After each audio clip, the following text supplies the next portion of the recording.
In this video, we're going to be talking about autism in girls and the diagnosis process and 5 things that you really need to know coming up.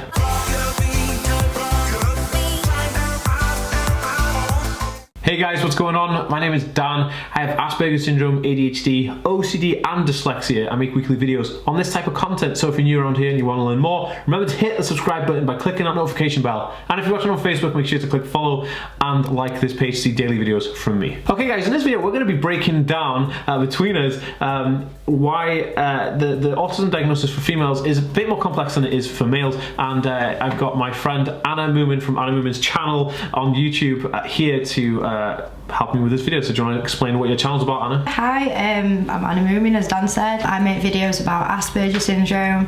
I have Asperger's syndrome and attention deficit disorder. So yeah, we're just going to talk about that. Awesome. Okay, good stuff. So before you guys know the score, before we get into the video, I'd like to just ask you guys to ask me questions on Instagram, and I'll read out those questions. You guys get featured in a video just like this one. So if you want a chance for me to read out your question on a video just like this, head over to Instagram right now, click the follow button and turn the notifications on so you get alerted when I ask you to ask me questions to be featured in a video just like this. So the link for my Instagram is in the description below, and also all Anna's links will be in the description below as well, so you can check out her social media, and she does a lot on Instagram and YouTube, so yeah, definitely check them out. Okay, so the first question is from XXRubsXX. They've asked how to tell my friends I'm an Aspie, in brackets I'm a 14-year-old girl from the UK. Anna, do you want to take this one since you are a girl? Well, you're not 14, but you might be able to help. I would probably kind of gauge whether or not your friend is going to fully understand Asperger's and be prepared to explain the condition to her, so she has, or him, sorry, so they have more understanding of the condition, because, you know, sometimes, especially at your age, you know, people might not understand what it actually is, or think it's worse than what it is, or not quite get it. So it's always good to do that and, you know, let them have that understanding. Okay, cool. So the next question is from My ASD Journey, and they said top tips for preparing for an ASD assessment. It's quite an interesting one, really, because we're actually talking a little bit about that. Well, we will be talking about extensively about it in this video, but the top tips, I think, like I would look for examples of sort of ask somebody who's already done it, like how the process went. But in this video we're going to talk about that as well, so it kind of covers that in this a little bit anyway. But if you really, I'd say if you really want to get an in-depth version of it, try and find somebody who's already been diagnosed and ask them how it went for them. YouTube is actually like probably the best resource for finding stuff out about this as well, because people are sharing their personal experiences. Absolutely. There, so. Yeah, because then they're gonna, yeah, you can just type in like Asperger's diagnosis or ASD diagnosis on YouTube, you'll find somebody talking about it. I think I'm talking about mine, you talk about yours as well on our channel, so definitely check it out. Okay, so the last question is from ×2 Buller, and they said, do you think video games are good for Aspies? Anna, what do you reckon? Yeah, definitely. Why would you say that? Because it's like escapism, innit? Like, there's so many things in like the outside world and our daily lives that are so overstimulating and stressful. Like, it's just good to get away from reality. Something a bit different. You know, yeah. Another thing is that certain games can build like social skills. I know like GTA is not like the best example, but like things like that where, you know, you have to exchange certain things like money for a product or whatever, or there's certain like social rules to follow in games, and you have to learn those in those games. I think that's super valuable as well, and I think it just builds up that confidence as well of doing stuff in reality, if you like. But I know it's a virtual reality, but I still think it has value. Okay, so in this video we're literally talking about why there is a misdiagnosis within females on the spectrum. We're also be covering like personal diagnosis process from Anna's point of view as being a female who's gone through this process. Also, we're going to talk about what to expect in that diagnosis process, and then some pros and cons about having a diagnosis or an assessment done on ASD and having that label, if you will, and then some aftercare advice from the both of us. I guess that will be super awesome. So we're going to dive straight in. Okay, so why is there a misdiagnosis within females in autism? Why is this a big thing? Why do females get misdiagnosed all the time? And it's fascinating actually, because I know a lot of my viewers always say to me like, oh, I'm female and I've had this diagnosis, but I actually think it's like ASD. How did this happen and what do I do, etc, etc. So like, Anna, what would you say to the audience watching this and why there's misdiagnosis? I think females hide their traits a lot more than males, generally speaking. I know some don't, there's obviously some kind of, you know, but that tends to be the case because females are naturally more bothered about like fitting in, and you know, so their symptoms or traits, if you like, are obviously are sometimes manifested in things that are normal, you know, like the special interests and, you know. Would you say that masking takes into account here, like females are a lot more common to mask than males, and this causes like this whole misdiagnosis, or even just like not even the wrong diagnosis, just no diagnosis at all? I think that's definitely part of it. So what are the most common ones then that people get misdiagnosed with? Instead of, so you go for your assessment and you're a female, and you're hoping, or you specifically think that it's going to be ASD, but instead you get something that's misdiagnosed. Like, what would you say the main ones are? Well, I've got misdiagnosed with borderline personality disorder, and when they kind of put that forward to me, I was just like, I didn't resonate with it at all. Like, I was just like, what? Wow. It's so weird. Like, I think that one of the other ones, a lot of people I know, they get bipolar. They get like a diagnosis of bipolar, and then they say, oh, you know, it's bipolar and stuff. And then, but a lot of people go with that for many years, and then another doctor will reassess and be like, oh, this is wrong.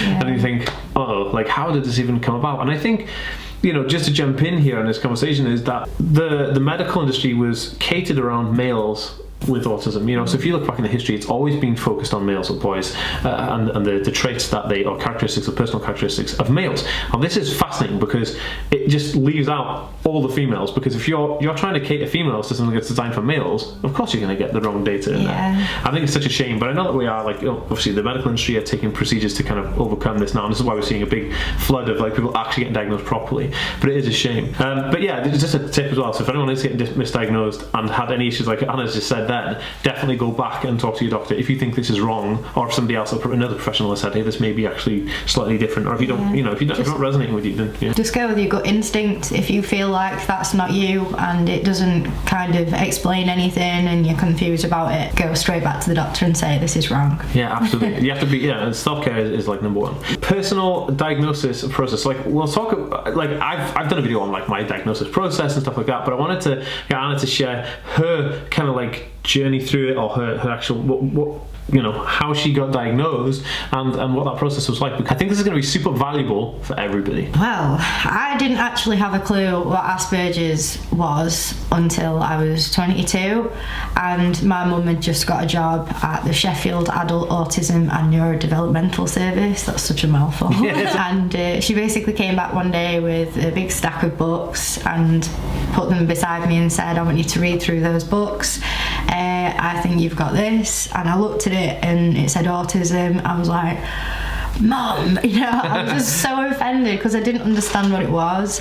And then I started reading the books and was like, oh, this explains everything that's like gone wrong in my life and all my struggles and everything. And so then we started pursuing the diagnosis, basically. What was the length of time from thinking, okay, maybe there's an explanation for my behavioural traits? What was the length of time from thinking that moment to actually getting a diagnosis? How long did that take? Well, we went to the doctors together, me and my mum, and I'd written, it was quite a lengthy letter, basically describing all the symptoms or traits, should I say, that I had, because I was told to do that. I think the waiting time was about 7 or 8 months. Wow. But I know for a lot of people it's longer than that. Yeah, I think it's just hitting that 1.5 year mark at the moment here in the NHS.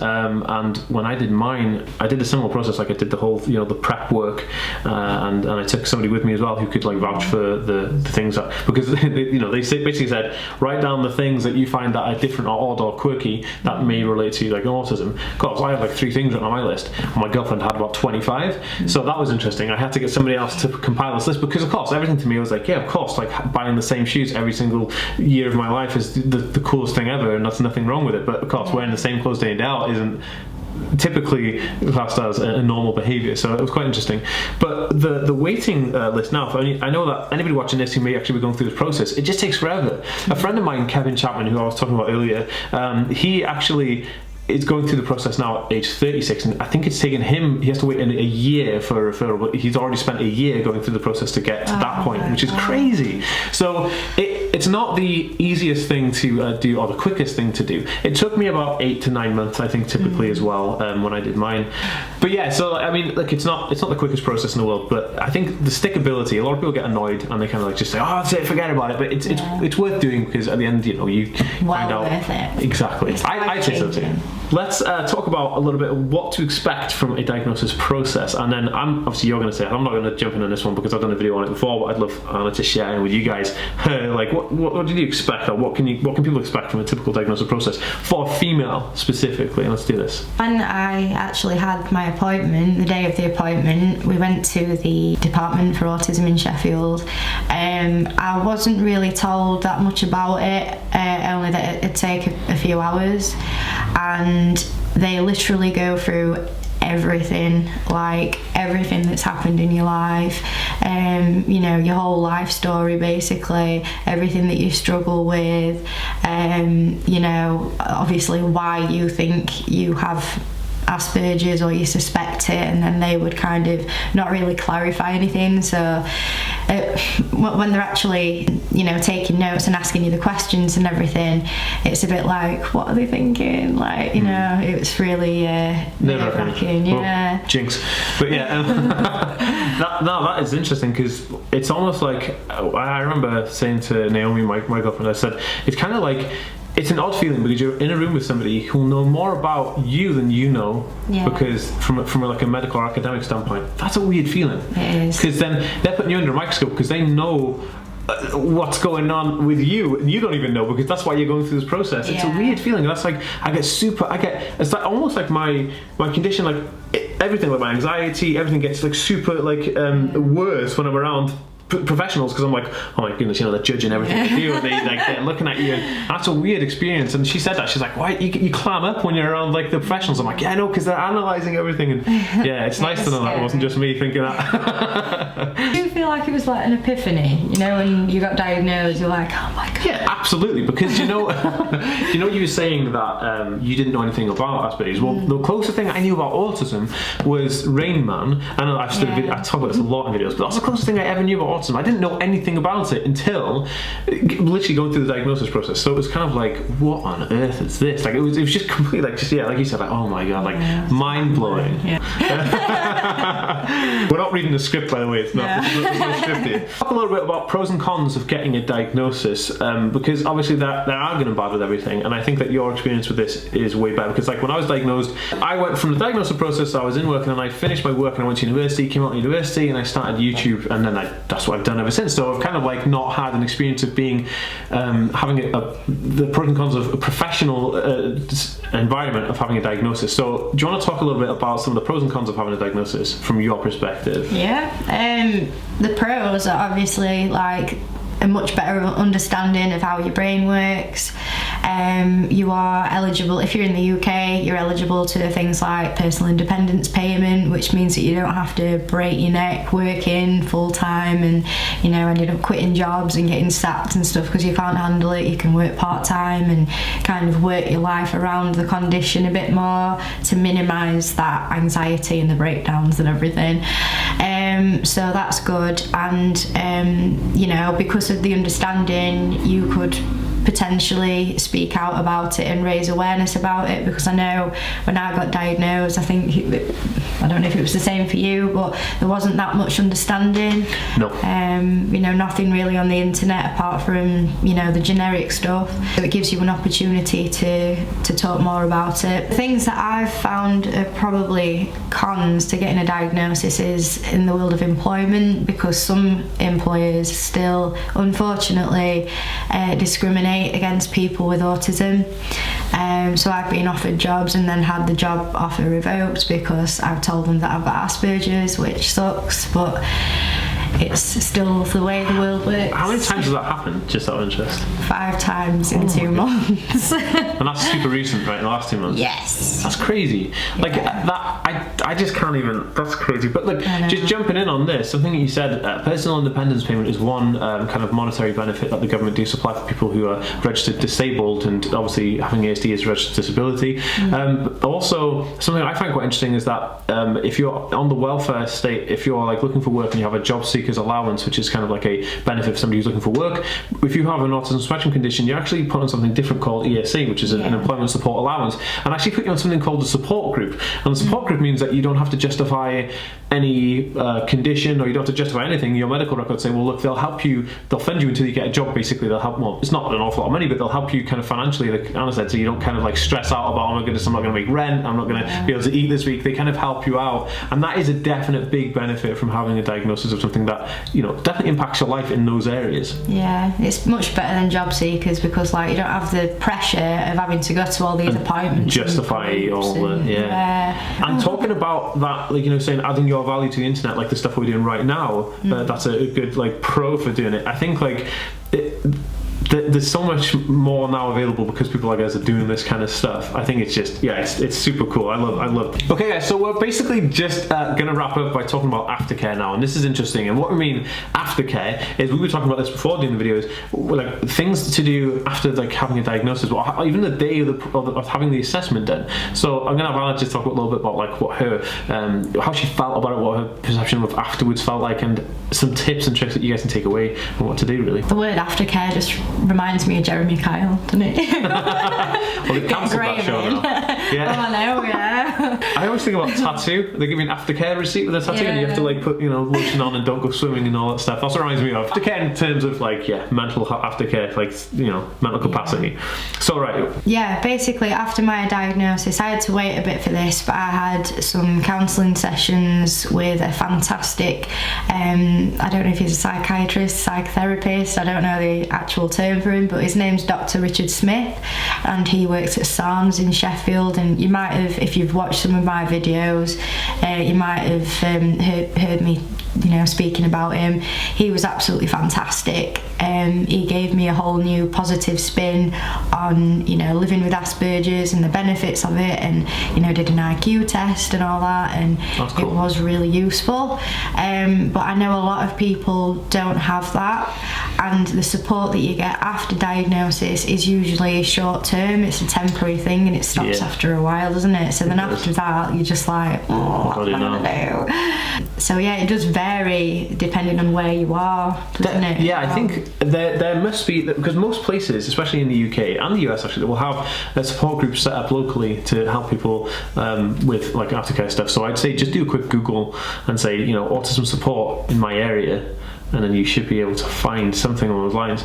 But one of the interesting things that we were talking about is going through the diagnosis process is how you feel on the day. Like, it's like an intense interview. And Anna, do you want to talk a little bit about how you felt? Yeah, I mean, I can't actually remember what I did afterwards, because I think I was that kind of exhausted, emotionally, because like I've been talking about stuff that I didn't really want to talk about, and it went on for like 3.5 hours, and, you know, my mum and dad were kind of like, not upset, but, you know, oh god, my daughter's got Asperger's, and it was this very emotional thing. So I think I just chilled out at home, you know, probably watched a film or something.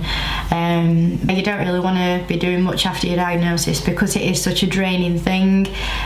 So I'd just suggest, you know, maybe just having a nice bath, ordering a takeaway, and just having that time to calm down from you know, doing something that helps you relax. Like, I know what I should have done when I did mine, because I felt exactly the same. I was super drained, and I was like, oh my goodness, like it just knocks you for six. It's weird. It's like an intense interview, and it makes you like think, oh my goodness. It's like making your mind go on like an assault course. But I think the thing that I should have done is, like, I love like researching UFOs and aliens and stuff like that. Oh, that's weird, isn't it? But I should have just done that when I got in, but I didn't. I started talking to everybody about it. Everyone wanted to know about it, so it was like reliving the entire thing again. So that night I was just like just dying, you know. It was so crazy, but it was super, like, it felt kind of almost rewarding after going through it, because then you get like you get this diagnosis thing, and it was actually interesting. When I did mine, I didn't know until I got the diagnosis thing, and I go home and it's like, you know, ADHD, OCD, none of these things were apparent in my life before. Like, I didn't even know what these things were, and that was super crazy. But I was super pro, because like I found out like, oh, it's ADHD, and that accounts for this, and that's why I'm like, you know, bouncing off the walls. And so actually, because of that, that's why I don't drink like, you know, alcohol or caffeine or sugar or anything like that. So yeah, it's good. Okay guys, I hope you enjoyed this video. If you'd like to see more like this and more videos with Anna, then give this video a like, because it'll indicate to us if you enjoyed this video. And also put a comment in the comment section below. Let us know if you have any experiences similar to this, or if you have any advice that you can add to this video to help somebody else in the comment section. Head over to Anna's channel, link in the description below. Check her channel out, loads of resources on there, some great video content. I've been watching Anna's channel for like 2 years or whatever, so I know you, so it's kind of really cool. And similar stories of how we started our channel is actually so awesome. Anyway guys, I'll see you in the next one. Peace. Bye.